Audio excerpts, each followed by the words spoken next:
Hey everyone, welcome back to our channel. Today, we're tackling a common issue: how to unblock messages on your Android device in 2025. With the latest Android updates, this process is quicker than ever, and I'll guide you through it step by step so you can get back to chatting in no time. Whether you accidentally blocked a friend or just changed your mind, this tutorial is perfect for you. First off, make sure your Android phone is running the latest software update. This ensures you have access to the most up-to-date features and a smoother experience. Okay, let's dive in. Step 1. Open the Messages app on your Android device. You can find it on your home screen or in the app drawer.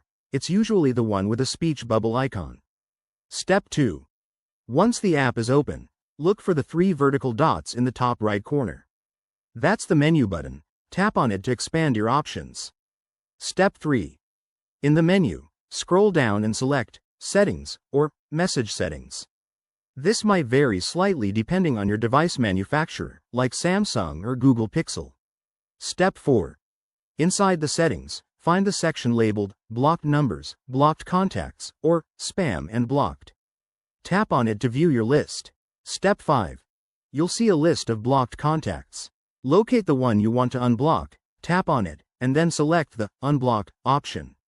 You might get a confirmation prompt. Just tap Yes or Unblock to proceed.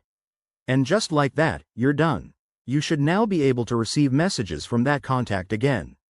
One quick tip: if the messages don't show up immediately, try restarting the app or your phone.